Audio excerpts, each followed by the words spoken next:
এই যুবকদের কি ক্ষমতা একবার চিন্তা করে দেখুন।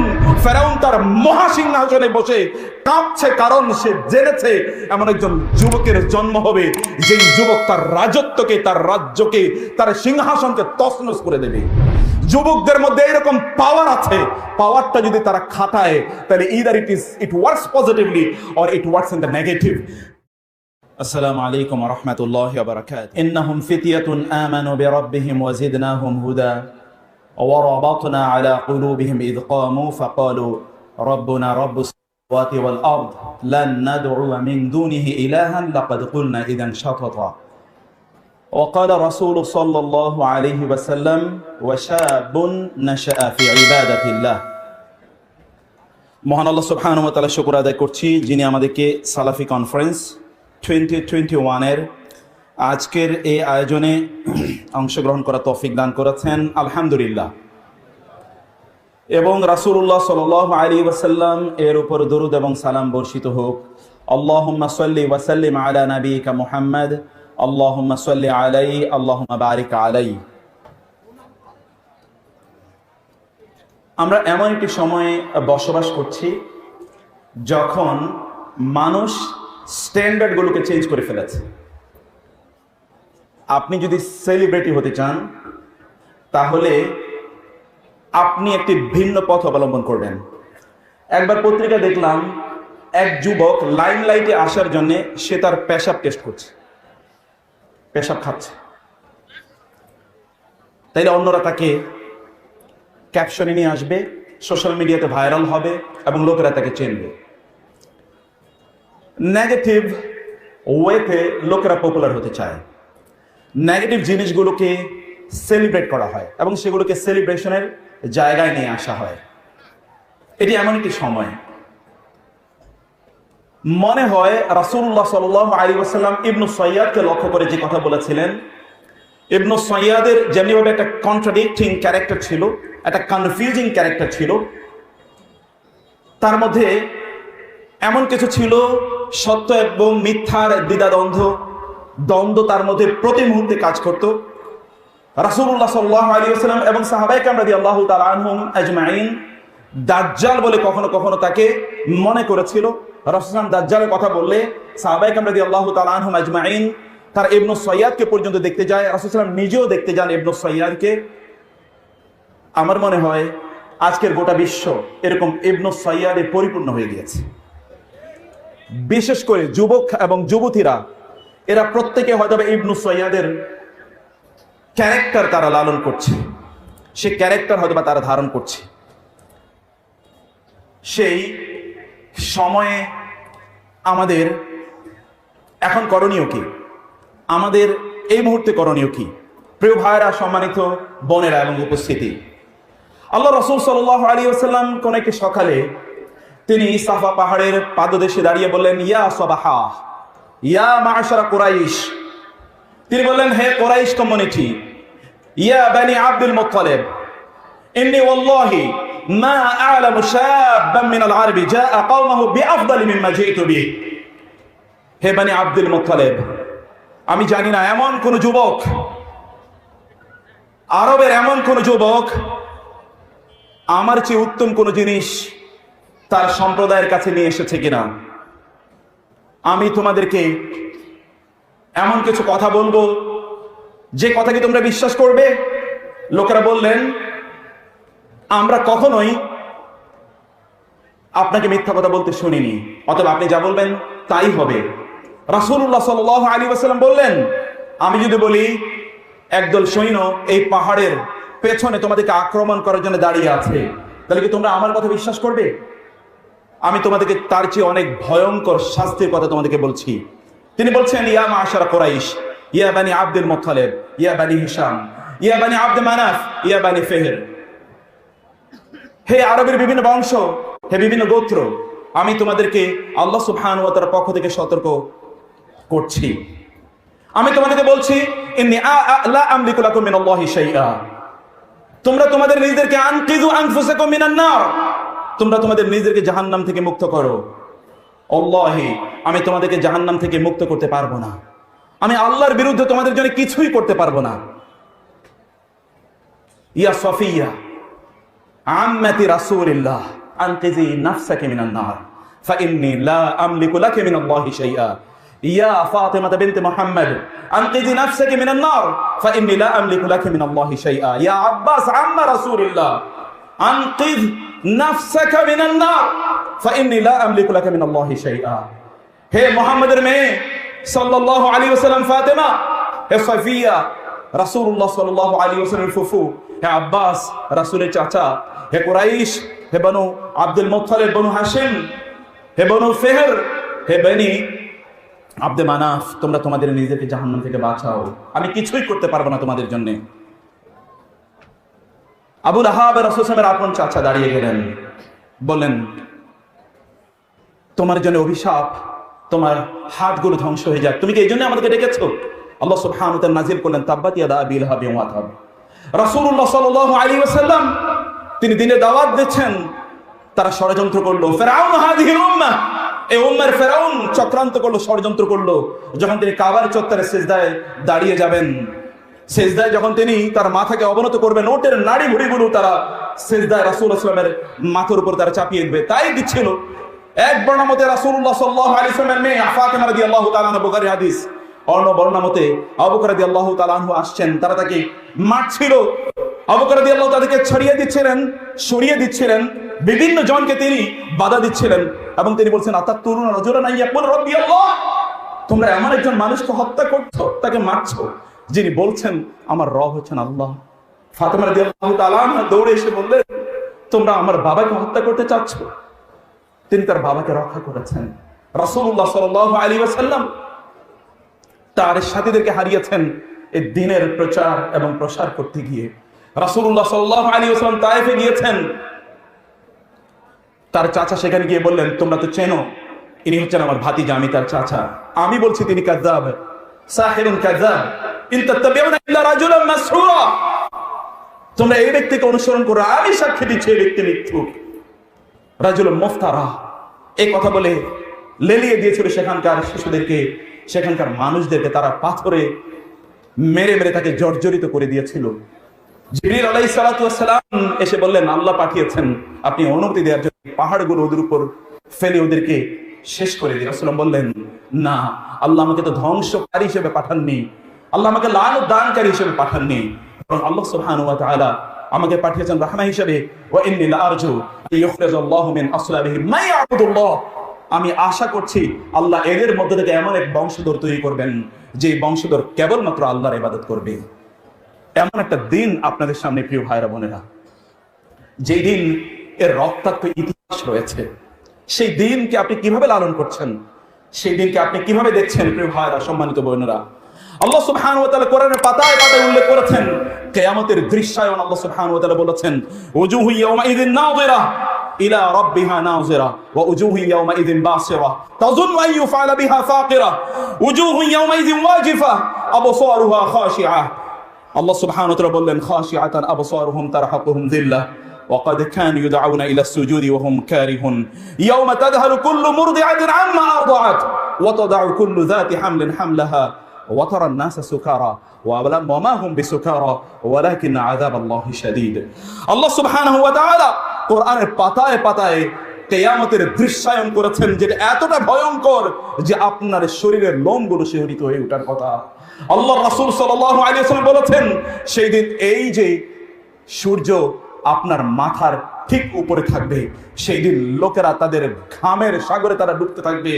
একদল লোকের ঘাম তাদের পায়ের গোড়ালি পর্যন্ত উঠে যাবে, আরেকদল লোকের হাঁটু, আরেকদল লোকের কোমর, আরেকদল লোকের তাদের মাথা পর্যন্ত, কেউ কেউ আবার ঘামের সাগরে তারা ডুবতে থাকবে। সেই দিন একটা মহাভয়ঙ্কর দিন, যেদিন কোথাও কোনো পানি নাই, তৃষ্ণা নিবারণের কোনো জিনিস নাই। সেই দিন আল্লাহ সুবহানাহু ওয়া তাআলা তার ছায়া অথবা তার আরশের ছায়ায় 7 শ্রেণীর লোকদেরকে আশ্রয় প্রদান করবেন।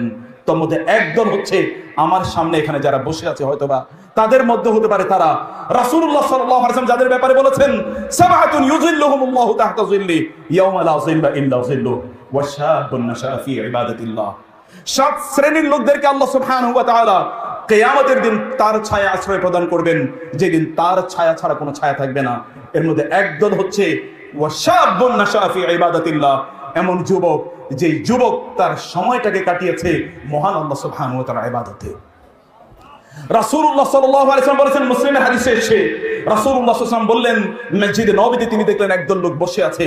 তিনি তাদেরকে বললেন, আল্লাহর কসম করে তোমাদেরকে জিজ্ঞেস করছি, তোমরা এখানে কেন বসে আছো? তারা বললেন, তিনি বললেন, আমি তোমাদেরকে তুহমাতান লাকুম, তোমাদের বিরুদ্ধে কোনো অপবাদ দেওয়ার জন্য তোমাদেরকে জিজ্ঞেস করিনি, তোমরা বলো কেন বসে আছো? তারা বলেন যে আমরা কেবলমাত্র আল্লাহ সুবহানাহু ওয়া তাআলা জিকিরের জন্য, আল্লাহর স্মরণের জন্য এখানে বসে আছি। ইয়া রাসূলুল্লাহ সাল্লাল্লাহু আলাইহি ওয়াসাল্লাম, আল্লাহর রাসূল বললেন, আমি তোমাদেরকে আল্লাহর কসম করে জিজ্ঞেস করছি, কথা কি এই? তারা বলেন, হ্যাঁ, এই জন্যই বসে আছি। তিনি বলেন, আমি তোমাদেরকে কোনো অপবাদ দেওয়ার জন্য এটি বসিনি, বরং জিবরিল আমার কাছে এসেছিল এবং বলল যে ফা ইন্নাল্লাহা ইউবাহি বিকুম আল মালায়েকা, আল্লাহ সুবহানাহু ওয়া তাআলা ফেরেশতাদের সামনে তোমাদের নাম উচ্চারণ করে গর্ব করছেন। এই যুবকরা এখানে বসে আছে, এরা আমার জিকিরে তারা রত, আমার স্মরণে তারা রত, আমার দিন নিয়ে তারা চিন্তা ভাবনা করছে। আমি ফেরেশতারা তোমাদের সামনে গর্ব করছি, এরই হচ্ছে আমার প্রকৃত বান্দা। প্রিয় ভাইরা, সম্মানিত বোনেরা, আপনি কি দিন পেয়েছেন? আপনি পেয়েছেন কি? সেটিকে কি আপনি বুঝতে পেরেছেন কখনো? আপনি কি তা নিয়ে কখনো ভেবেছেন? আল্লাহ সুবহানাহু ওয়া তাআলা আপনার জন্য যারা যুবক আছেন, আল্লাহ সুবহানাহু ওয়া তাআলা আপনাকে দিয়ে কি করতে পারেন আপনি কি একবার ভেবে দেখেছেন? আল্লাহ সুবহানাহু ওয়া তাআলা কোরআনে সূরাতুল কাহফে একদল যুবকের জন্য বললেন, ইন্নাহুম ফিতয়াতুন আমানু বিরাব্বিহিম ওয়া জিদনাহুম হুদা, এরা ছিল একদল যুবক যারা তাদের রবের প্রতি ঈমান আনার কারণে আমি তাদের হেদায়েতকে আরো বাড়িয়ে দিয়েছি। যুবকরা যদি ঈমান আনে, আল্লাহ সুবহানাহু ওয়া তাআলা তাদের হেদায়েত আরো বাড়িয়ে দেন। আল্লাহ সুবহানাহু ওয়া তাআলা এই যুবকদের মাধ্যমে মিরাকল ঘটালেন। ওয়া তারাশ শামসা তাযাওয়ারু আন কাহফিহিম যাতাল ইয়ামিন ওয়া ইযা গরাবাত তাকরিদুহুম যাতাশ শিমালি ওয়া হুম ফি ফাজওয়াতিন মিন যালিকা মিন আয়াতিল্লাহ মান ইয়াহদিল্লাহু ফাহুয়াল মুহতাদ ওয়া মান ইউদ্লিল ফালান তাজিদ লাহু ওয়ালিয়্যাম মুরশিদা। আল্লাহ সুবহানাহু ওয়া তাআলা বললেন, যদি যুবকরা ঈমান আনে তাইলে আমি তাদের জন্য এমন একটা ব্যবস্থা করে দেই, কোনো ঘুমের ট্যাবলেট তাদের খাওয়া লাগে না।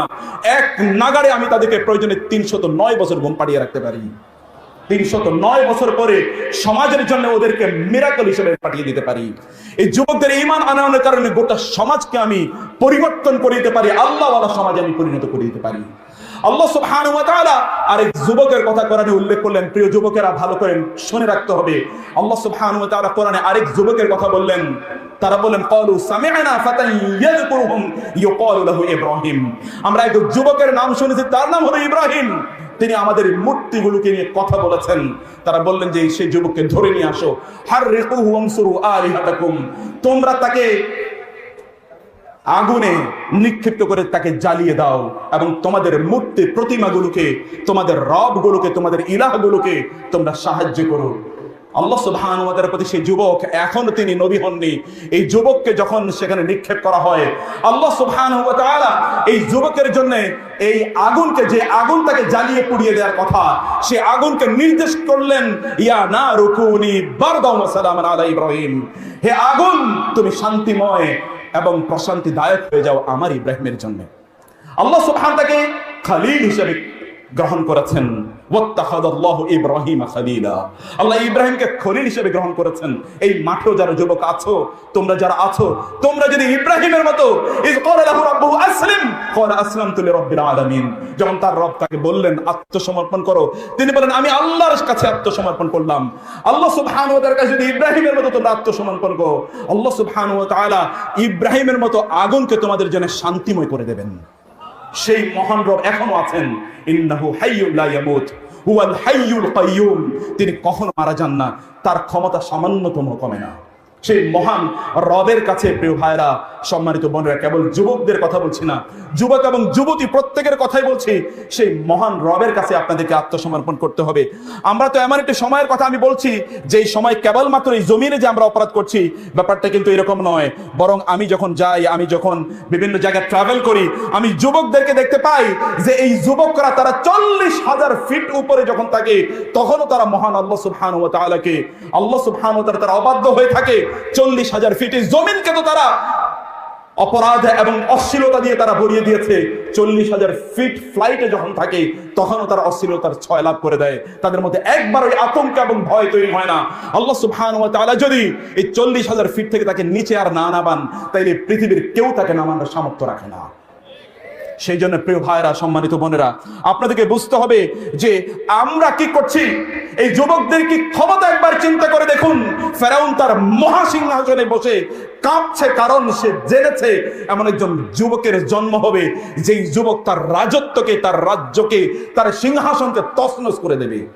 যুবকদের মধ্যে এরকম পাওয়ার আছে, পাওয়ারটা যদি তারা খাটায় তাহলে either it works positively or it works in the negative. যৌবন একটা প্রচন্ড প্রোডাক্টিভ অথবা প্রচন্ড ডিস্ট্রাকটিভ একটা টাইম।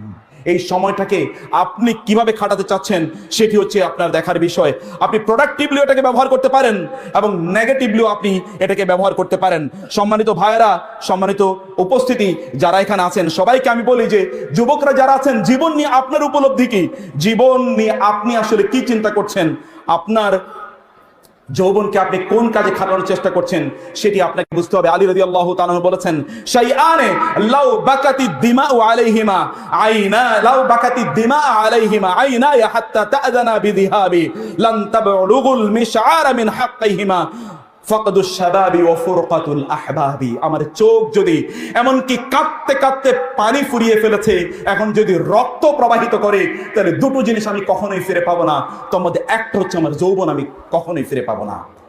আবুল আতাহিয়া তিনি এই জন্য বলেছেন, বাকাইতু আলা শাবাবি বিদামি আইনি ফালাম ইউগনিল বুকাউ ওয়ালান নাহিবু ফায়া আসাফা আসিফতু আলা শাবাবিন নাআহু শাইবু ওয়ার রাসুল খাদিবু আরিতু মিনাশ শাবাবি ওয়া কানা গাদ্দান কামা ইয়ারা মিনাল ওয়ারাকিল কাদিবু ফায়া লাইতা শাবাবা ইয়াউদু ইয়াওমান ফাউখবিরুহু বিমা সানাআশ মাশিবু। তিনি বলেছেন, হায় যদি আবার যৌবন ফিরে আসতো, তাহলে আমি বলতাম যে বার্ধক্যের কি ক্ষমতা রয়েছে আর যৌবনের ক্ষমতা কি রয়েছে, আমি যৌবনকে বুঝিয়ে দিতাম। কিন্তু এই যৌবন তো আর কখনোই আপনার দিকে ফিরে আসবে না। এই জন্য প্রিয় ভাইরা, আপনি যদি আপনার এই যৌবনকে যদি কাজে লাগাতে পারেন, তাহলে গোটা পৃথিবী আপনার দিকে ধাবিত হবে। যদি আপনি আল্লাহর কাছে ধাবিত হন, আপনার যৌবনকে আল্লাহ সুবহানাহু ওয়া তাআলা প্রতিবাই করেন, গোটা পৃথিবীকে আল্লাহ সুবহানাহু ওয়া তাআলা আপনার কাছে অবনত করে দেবেন। যেমনি ভাবে আপনার পূর্বপুরুষদের জন্য মহান আল্লাহ সুবহানাহু ওয়া তাআলা গোটা পৃথিবীকে অবনত করে দিয়েছিলেন। কিন্তু আমাদের যুবকরা আজ ভেরি আনফরচুনেটলি, আমাদের যুবকরা অন্য কিছুকে তারা স্ট্যান্ডার্ড হিসেবে তারা মেনে নিয়েছে, স্ট্যান্ডার্ড হিসেবে তারা গ্রহণ করেছে। তারা ম্যান হতে চায়, তারা পুরুষ হতে চায়, কিন্তু তারা আসলে নারীদেরকে অনুসরণ করে অথবা যারা নারীর মতো করে জীবন যাপন করে, এই সকল মানুষদেরকে তারা তাদের স্ট্যান্ডার্ড হিসেবে তারা গ্রহণ করেছে। আল্লাহ সুবহানাহু ওয়া তাআলা বলেছেন, রিজাল বলতে কাকে বোঝাচ্ছেন আপনি? ম্যান বলতে আসলে কাকে বোঝাচ্ছেন? আল্লাহ সুবহানাহু ওয়া তাআলা কোরআনে বলেছেন, রিজালুন লা তুলহিহিম তিজারাতুন ওয়ালা বাইউন আন যিকরিল্লাহ। একদল যুবক আছে, একদল মানুষ আছে যারা সত্যিকার অর্থে মানুষের সংজ্ঞায় পড়ে। এই সকল ব্যক্তিদেরকে কোনো কিছুই আল্লাহ সুবহানাহু ওয়া তাআলার শরণ এবং আল্লাহর দ্বীন থেকে বিচ্যুত করতে পারে না। মিনাল মুমিনিনা রিজালুন সাদাকু মা আহাদুল্লাহ আলাইহি। মুমিনদের মধ্যে একদল আছে যারা মানুষ, যারা পুরুষ, আল্লাহ সুবহানাহু ওয়া তাআলা বললেন আল্লাহর সাথে তারা যা প্রতিজ্ঞা করেছে, এই প্রতিজ্ঞাকে প্রয়োজনে তাদের জীবন দিয়ে তারা পূর্ণ করে দেয়। আবু উবাইদা রাদিয়াল্লাহু তাআলা আনহু, ইয়ারমুকের যুদ্ধ, এক খ্রিস্টান, এক যোদ্ধা, বিশাল যোদ্ধা, এক খ্রিস্টান যোদ্ধা ঘোষণা করলো যে আমার সাথে যুদ্ধ করার মতো কে আছে। এক যুবক বের হয়ে আসলেন এবং বললেন, আবু উবাইদা, তিনি সেনাপতি, আমাকে একটু অনুমতি দেবেন, আমি এর বিরুদ্ধে যুদ্ধ করতে চাই এবং আল্লাহ সুবহানাহু ওয়া তাআলার ভালোবাসা, আল্লাহর দ্বীনের যে ভালোবাসা, এটা আমি একটু টেস্ট করতে চাই, আমি এটা অন্তর দিয়ে উপলব্ধি করতে চাই। আবু উবাইদা বললেন, যাও। তিনি যাওয়ার সময় বললেন, তার চোখ দিয়ে এক ফোঁটা পানি পড়ে গেল, আবু উবাইদা, যুদ্ধের ময়দান থেকে যদি ফিরে না আসি, আমি যদি যুদ্ধের ময়দানে শাহাদাত বরণ করি, আল্লাহর রাসূলের সাথে যদি আমার সাক্ষাৎ হয়, তাহলে কি আপনার কোনো কথা আছে যেটি আমি পৌঁছে দেব? আবু উবাইদা আর ইমোশনটাকে ধরে রাখতে পারলেন না। যুদ্ধের ময়দানে ইমোশন দেখাতে নাই, কিন্তু আবু উবাইদা ইমোশন ধরে রাখতে পারলেন না। আবু উবাইদা কেঁদে দিলেন, বললেন, আমার রাসূলের সাথে যদি দেখা হয়, তাহলে তুমি আমার রাসূলকে আমার সালামটা পৌঁছে দিও। যুদ্ধের ময়দানে গেলেন যুবক সেখানে শাহাদাত বরণ করলেন। আমাদের যুবকরা কোথায়? যুদ্ধের ময়দান তো চারিদিকে, everywhere the battlefield, the war is going everywhere. যুদ্ধ সর্বত্র চলছে, সর্বত্র যুদ্ধের ঘনঘটা। কিন্তু তুমি কোথায়? আপনি কোথায়? আপনি কিসের স্বপ্নে আপনি বিভোর হয়ে আছেন? কিভাবে আপনার সময়টাকে আপনি কাটাচ্ছেন? আপনি কি করছেন প্রিয় ভাইরা, সম্মানিত যুবকরা, প্রিয় যুবতীরা, আপনারা কি করছেন? সেই জন্য বলছি, দুনিয়া, এই পৃথিবী নিয়ে আপনার স্বপ্ন কি? এই পৃথিবীকে আপনি কিভাবে দেখছেন? পৃথিবীতে আপনার সময়টাকে আপনি কিভাবে কাটানোর চেষ্টা করছেন? আপনি এই পৃথিবী নিয়ে আপনি কি চিন্তা করছেন, কি ভাবছেন? আপনি কি তাকাননি মহান আল্লাহ সুবহানাহু ওয়া তাআলা ইন্নামাল হায়াতুদ দুনিয়া আল্লাহ সুবহানাহু ওয়া তাআলা বললেন এই দুনিয়ার জীবন আল্লাহ সুবহানাহু ওয়া তাআলা কিভাবে সংজ্ঞায়িত করেছেন কোরআনে যদি আয়াতের দিকে তাকান আপনি পাতায় পাতায় দেখতে পাবেন ওয়াদরিব লাহুম মাসালাল হায়াতিদ দুনিয়া কামাইন আনজালনাহু মিনাস সামাই ফাখতালাতা বিহি নাবাতুল আরদি ফাআসবাহা হাশীমান তাযরুহু রিয়াহ ওয়া কানা আল্লাহু আলা কুল্লি শাইইন কাদিরা। আল্লাহ সুবহানাহু ওয়া তাআলা সূরা মুক্তাদিরা আল্লাহ সুবহানাহু সূরাতুল কাহফে বললেন এই দুনিয়ার জীবন একটা এক্সাম্পল হলো ওই কৃষকের মতো যে কৃষক ফসল ফলিয়েছে, ফসল যখন তার যৌবনে আছে কিছুক্ষণ পরে এমন একটা অবস্থা হলো যে এই ফসলগুলো সব হলুদ বর্ণ ধারণ করেছে, অর্থাৎ এই ফসলগুলো সব নষ্ট হয়ে গিয়েছে, এই ফসলগুলো সব নষ্ট হয়ে গেছে। এই দুনিয়ার জীবনটা এমন, যুবক তুমি মনে করছো তুমি আর যৌবনের শক্তি তুমি টকবক করছো, তুমি কি দেখোনি এমন বহু ব্যক্তি রয়েছে যারা যুবক ইউসবিহু ওয়া ইউমসি আমিনান ওয়া কাদ নুসিজাত আকফানুহু ওয়া হুয়া লা ইয়াদরি। সে যুবক সকাল এবং সন্ধ্যা প্রচন্ড টকবকে শক্তি নিয়ে সে চারিদিকে দৌড়ে বেড়াচ্ছে, আসলে তার কাফনের কাপড় অলরেডি বাজারে চলে এসেছে, অলরেডি তার কাফনের কাপড় বাজার, যে কোনো সময় তার মৃত্যু হবে এবং এই কাফনের কাপড় দিয়ে তাকে কাফন দেয়া হবে, তার কবরটা হয়তো বা স্থান নির্ধারিত হয়ে আছে। তুমি কি মনে করছো ইউ উইল নেভার ডাই? তুমি কখনোই মারা যাবে না। এই পৃথিবীতে কারো যদি বেঁচে থাকার কোনো অধিকার থাকতো তাহলে তিনি হতো মুহাম্মদুর রাসূলুল্লাহ সাল্লাল্লাহু আলাইহি ওয়াসাল্লাম। আফাইম মিত্তা ফাহুমুল খালিদুন, আপনি মারা গেলে ওরা কি কিয়ামত পর্যন্ত বেঁচে থাকবে? তারা কি মনে করছে ইন্নাকা মাইয়িতুন ওয়া ইন্নাহুম মাইয়িতুন। এই জীবন নিয়ে দুনিয়া নিয়ে তোমার চিন্তা কি? আল্লাহর রাসূল সাল্লাল্লাহু আলাইহি ওয়াসাল্লাম কি এই কথা বলেননি?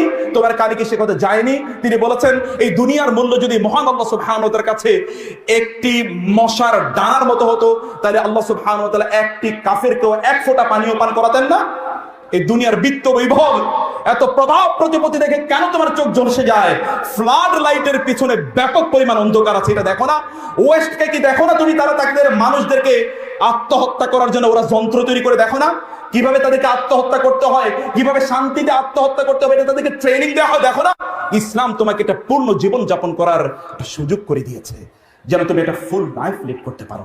এটি হচ্ছে দিন, এটা হচ্ছে আল্লাহর পক্ষ থেকে নেয়ামত। ইয়ামুন্নুনা আলাইকা আন আসলামু কুল লা তামুন্নু আলাইয়া ইসলামাকুম বালিল্লাহু ইয়ামুন্নু আলাইকুম আন হাদাকুম লিল ঈমান। অতএব তুমি তোমার জীবনটাকে কি মনে করছো? তুমি এই জীবন থেকে কি তুমি মানুষ হিসেবে তুমি কি মনে করছো তুমি প্রচন্ড নাদুস নুদুস চেহারা শরীরের অধিকারী হবে? তুমি কি দেখো না যে কোরবানিতে কোন গরু অথবা কোন ছাগলটাকে কোরবানি করা হয়? এটা কি তুমি দেখো না? যার মাংস বেশি তাকে কোরবানি করা হয়। তুমি কি ওইরকম কোরবানির প্রাণীতে তোমার নিজকে রূপান্তরিত করতে চাও? গিয়ে তুমি কার জন্য এই শরীরকে তৈরি করছো? জাহান্নামের জন্য তৈরি করছো নাকি জান্নাতে যাওয়ার জন্য তুমি নির্মাণ করছো তোমার শরীরকে? আব্দুল্লাহ ইবনে মাসউদ রাদিয়াল্লাহু তাআলা আনহু তিনি যখন একটা গাছ থেকে তিনি মেসওয়াক যখন তিনি তৈরি করছিলেন তখন একটা বাতাসে তার ইজারটাকে একটু সরিয়ে দেওয়ার পর তার পায়ের গোছালিগুলো তখন সেটা এক্সপোজড হয়ে ওঠে, অর্থাৎ সেগুলো তখন দৃশ্যমান হয়ে যায়। এটা এতটা চিকন ছিল, সাহাবায়ে কেরাম রাদিয়াল্লাহু তাআলা আনহুম হেসে দিলেন। রাসূল সাল্লাল্লাহু আলাইহি ওয়াসাল্লাম বললেন মিম্মা তাদহাকুন, তোমরা কি দেখে হাসছো? রাসূলুল্লাহ সাল্লাল্লাহু আলাইহি ওয়াসাল্লামের উত্তর তারা বললেন মিন দিক্কাতি সাকাইহি ইয়া রাসূলুল্লাহ, ইয়া রাসূলুল্লাহ তার পায়ের গোড়ালিগুলো প্রচন্ড চিকন, এটা দেখে আমরা হেসে দিলাম। রাসূল সাল্লাল্লাহু আলাইহি ওয়াসাল্লাম বললেন আল্লাহর কসম করে বলছি এই দুটো পায়ের গোড়ালি যদি মিজানের দাড়িপাল্লা রাখা হয় তাহলে মিজানের দাড়িপাল্লাগুলো এত এত ভারী হবে যে এগুলোকে নিচে নামানোর মতো আর কার ক্ষমতা থাকবে না। তুমি কি দেখো না? তুমি কি বুঝো না যে কি আল্লাহ সুবহানাহু ওয়া তাআলা গোটা পৃথিবীর এত বিত্ত বৈভব এত সম্পদ এত সম্মান নিয়ে যারা আছে তারা কোন দিকে ধাবিত হচ্ছে? এগুলো সবকিছুর মূল্য তো আল্লাহ সুবহানাহু কাছে একটা মশার ডাড়ার মতো নয়। তাহলে তোমার রুচিটা এই লেভেলের কেন? তুমি কেন সেখানে পড়ছো? তুমি কেন মাসি হচ্ছ?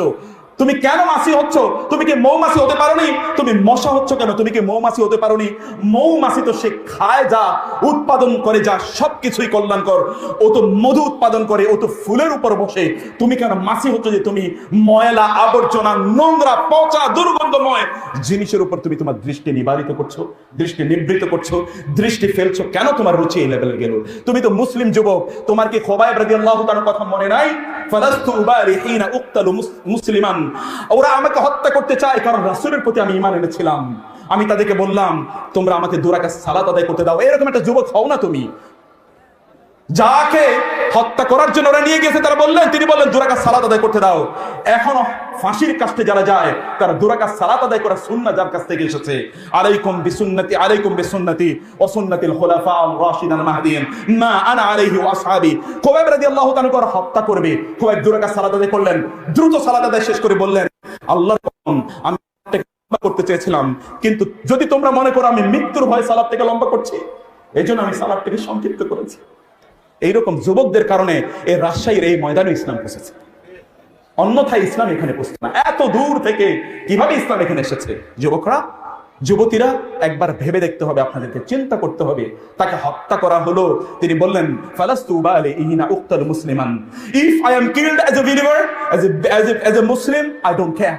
তাহলে আমি কেয়ার করি না যদি আমাকে হত্যা করা হয়, যেই কোনোভাবে ওরা আমাকে হত্যা করুক না কেন, যেহেতু আল্লাহ এবং আল্লাহর রাসূলের প্রতি আমি ঈমান এনেছি, আমার লস করার কিছুই নাই, আমার হারানোর কিছুই নাই।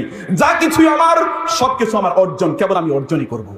এটা হচ্ছে তোমরা তাদের বংশধর, যাদেরকে দেখলে আল্লাহ রাসূল সাল্লাল্লাহু আলাইহি ওয়াসাল্লাম বলেছেন নুসিরতু বির-রু'বি মাসিরাতা শাহরিন ওয়া মাসিরাতা সাফারিন, দুটো বর্ণে আছে, আমি যদি কোথাও যেতাম শত্রুরা এক মাসের রাস্তার দূরত্ব থেকে আমার আগমন দেখে তারা ভয় পেয়ে যেত। তোমরা কি মুতার যুদ্ধের কথা শুনোনি? সেখানে 3000 সৈন্য কিভাবে লক্ষ লক্ষ সৈন্যকে পরাজিত করে সেখান থেকে ফিরে এসেছে। তোমরা তাদের বংশধর, তাদের ব্লাড তোমাদের শরীরে রয়েছে, অথবা তাদের ঈমান তোমাদের চেতনায় লালন করতে হবে তোমাদেরকে। যদি সেই ঈমান তোমরা লালন করতে পারো, আবার আরেকবারে গোটা পৃথিবী তোমাদের পায়ের নিচে এসে পিষ্ট হবে। আল্লাহ সুবহানাহু ওয়া তাআলা এইভাবে এই পৃথিবীকে তোমাদের জন্য তৈরি করেছেন। অতএব প্রিয় ভাইরা, সম্মানিত বোনেরা, আমি জানি এখানে আর 5 মিনিট সময় বাকি আছে, আরো 10 মিনিট আগে উনি দিয়েছেন। তো সে আলোচনা, এই শুধুমাত্র যুবকদের আলোচনা করার জন্য কয়েক ঘন্টা সময় লাগে, কিন্তু আমরা সেই সময় এখানে পাচ্ছি না। আমি সর্বশেষ যে কথাটি আপনাদেরকে বলতে চাই তা হলো যে আপনারা আল্লাহ এবং আল্লাহ রাসূল সাল্লাল্লাহু আলাইহি ওয়াসাল্লাম আপনাদেরকে যেভাবে দেখতে চান, যেভাবে আপনাদেরকে আল্লাহ এবং আল্লাহ রাসূল দৃশ্যায়ন করেছেন কোরআন এবং সুন্নাহে, সেভাবে আপনাদেরকে আপনাদের জীবন যাপন করতে হবে। ওয়ালাউ শি'না লারাফা'নাহু বিহা ওয়ালাকিন্নাহু আখলাদা ইলাল আরদি ওয়াত্তাবা'a হাওয়াহু ফামাসালুহু কামাসালিল কালব ইন তাহমিল আলাইহি ইয়ালহাস আও তাতরুকুহু ইয়ালহাস যালিকা মাসালুল কওমিল্লাযীনা কাযযাবু বিআয়াতিনা ফাকসুসিল কসাস লাআল্লাহুম ইয়াতাফাক্কারুন। আল্লাহ সুবহানাহু ওয়া তাআলা বললেন, একদল লোক আছে তাদের ক্যারেক্টার হলো কুকুরের ক্যারেক্টার, এটা আল্লাহ বলেছেন। ফামাসালুহু কামাসালিল কালব ইন তাহমিল আলাইহি ইয়ালহাস, যদি তুমি তার উপর কিছু চড়াইয়া দাও, তাকে যদি ধমক দাও, তাহলে ও গেউ গেউ করে, আর কিছু না করলে ও ঘেউ ঘেউ করে, ওটা তার ক্যারেক্টার। মুসলিম যুবকরা এইরকম ক্যারেক্টারের অধিকারী হতে পারে না। মুসলিম যুবকদের ক্যারেক্টার হচ্ছে ভিন্ন রকম, মুসলিম যুবকদের ক্যারেক্টার হচ্ছে ভিন্ন রকম, যাদেরকে দেখে আল্লাহর রাসূলের কথা অনুসারে সাল্লাল্লাহু আলাইহি ওয়াসাল্লাম আল্লাহ সুবহানাহু ওয়া তাআলা ফেরেশতাদেরকে নিয়ে পর্যন্ত অহংকার করেন, গর্ব করেন, বলে এই হচ্ছে আমার যুবক। এদের কথা আমি বলেছিলাম, ইন্নী আ'লামু মা লা তা'লামুন, আমি যা জানি তোমরা তা জানো না। ফেরেশতাদেরকে আদমকে সৃষ্টি করার সময় আল্লাহ সুবহানাহু ওয়া তাআলা যে কথা বলেছিলেন, অতএব আপনাদেরকে এমন ভাবে আপনাদের নির্মাণ করা দরকার, আপনাদের চরিত্র নির্মাণ করা দরকার। অনেক ডেভিয়েশন আছে, এই ডেভিয়েশনের প্রত্যেকটা পয়েন্টে আলোচনা করার জন্য কয়েক ঘন্টা সময় লাগে। অনেক ডেভিয়েশন আছে, অনেক ডেভিয়েশন আছে। এখন তো আপনি সত্যি করতে ম্যান হয়েছেন কিনা, অথবা একটা সোসাইটিতে অথবা একটা গ্রুপ অফ পিপলে আপনার নিজেকে যদি আপনি ফিট করতে চান, তাহলে আপনাকে কিছু অপরাধ করতে হবে। তুমি বেটা এখন সিগারেটই খাইতে পারলে না, তুমি আমাদের ক্লাবের মেম্বার হতে পারবা না। তুমি পুরুষ হয়েছো কিনা আমি একটু বুঝতে চাই। আচ্ছা, ওই মেয়েটা যাচ্ছে, ওকে টিজ করে আসো, তুমি পুরুষ হয়েছো কিনা এটা আমি দেখতে চাই, আমরা দেখতে চাই। এটাই তো এখনকার সমাজের স্ট্যান্ডার্ড। তোমার চুলগুলো কত লম্বা, এটা দিয়ে তুমি পৌরুষ হয়েছো, এটা তুমি প্রমাণ করতে চাও। পুরুষ অথবা মনুষ্যত্বের মধ্যে নাই, মনুষ্যত্বটা ভিন্ন জায়গা আছে, মনুষ্যত্বটা ভিন্ন জায়গা আছে। তোমার মধ্যে তো প্রকৃত অর্থে চরিত্র নাই, তুমি এখন আসলে মানুষই হতে পারোনি। তুমি সারা রাত ধরে তুমি গান শোনো অথবা বাদ্য শোনো, আর সারা দিন ধরে তুমি ঘুমাও। কিভাবে তোমাকে দিয়ে, তোমাকে তো শয়তান দেখে লজ্জা পায়, শয়তানও তোমাকে দেখে লজ্জা পায়। হয়তো বা শয়তানও মনে মনে বলে কিনা, ও তো আমার চেয়েও বড় শয়তান হয়ে গেছে। তোমার নিজকে পরিবর্তন করার জন্য তোমাকে আসতে হবে আল্লাহ এবং আল্লাহ রাসূলের কাছে, তোমাকে কোরআনের কাছে আসতে হবে, তোমাকে সুন্নাহর কাছে আসতে হবে। তোমার লজ্জা হয় না তুমি শেক্সপিয়ার পড়ো কিন্তু তুমি কোরআন পড়তে পারো না? তোমার লজ্জা হয় না? তুমি ইংরেজি বুঝো, তুমি আরবি বুঝো না, তোমার লজ্জা হয় না? তুমি সায়েন্স বুঝো কিন্তু তোমার কোরআন তুমি বুঝো না, এটা কি তোমার লজ্জা হয় না? তোমার কি লজ্জা হয় না তুমি এ কথা বলো যে আমি এখনো শুদ্ধ করে কোরআন তেলাওয়াত করতে পারি না? তোমার কি লজ্জা হয় না তুমি বলো যে আমি ইসলামের মৌলিক বিষয়গুলি এখনো জানি না? তুমি সবকিছু জানো, টেকনোলজি তুমি এক্সপার্ট, সায়েন্সের তুমি এক্সপার্ট, কেবলমাত্র তুমি ইসলামের ক্ষেত্রে তুমি ইগনোরেন্ট। তোমার লজ্জা হয় না? তুমি মুসলিম উম্মার জন্য বোঝা, অথচ তুমি মুসলিম উম্মার জন্য সম্পদে পরিণত হওয়ার কথা ছিল। তোমাদেরকে দিয়েই সালাহউদ্দিন আইয়ুবীরা গোটা পৃথিবীতে ইসলামকে প্রতিষ্ঠিত করেছিল, অথবা খালিদ ইবনে ওয়ালিদদেরকে দেখে যুদ্ধের ময়দান থেকে অন্যরা পালিয়ে চলে যেত। তুমি তো তাদের উত্তরসূরি, তাদের বংশধর। তোমাকে তাদের চরিত্র বোঝা দরকার, জানা দরকার। তুমি যদি খেলোয়াড়দের নাম জানো আর সাহাবীদের নাম জানানো, তাহলে তোমার জন্য আমার কান্না করতে মনে চায়। তোমার জন্য কান্না করতে আমার লজ্জা পায়। তুমি যদি ফুটবল প্লেয়ার অথবা ক্রিকেট প্লেয়ারদের নাম জানো, রাসূলের সেই সোনালী সাহাবীদের নাম জানো, তাইলে তোমার জন্য তো আমার বিলাপ করা উচিত। তোমার মা বাবার তোমার জন্য বিলাপ করা দরকার, যে কি সন্তান তারা জন্ম দিয়েছে অথবা কিভাবে তারা তাদের সন্তানদেরকে লালন পালন করেছে। আমি যুবকদেরকে যে কথা বলবো, যে কাম টু ইসলাম, তুমি ইসলামের কাছে আসো। তাইলে দেখবে সালাউদ্দিন আইয়ুবী রাহিমাহুল্লাহ তিনি যখন তার সন্তানদেরকে তাহাজ্জুদে সালাত আদায় করতে দেখেছেন, তখন তিনি বলেছেন, এই উম্মার শিশুরা এবং যুবকরা যদি তাহাজ্জুদে সালাত আদায় করে, তাইলে এই পৃথিবীতে কোনো শক্তি নাই তাদেরকে পরাজিত করতে পারে। সেই চরিত্র তোমার মধ্যে তৈরি করো, লালন করো। আল্লাহ সুবহানাহু ওয়া তাআলা আমাদের সবাইকে কবুল করে নিন। هذا وصلى الله سبحانه وتعالى على نبينا محمد وآله وصحبه أجمعين. سبحانك اللهم وبحمدك أشهد أن لا إله إلا أنت أستغفرك وأتوب إليك. والسلام عليكم ورحمة الله وبركاته.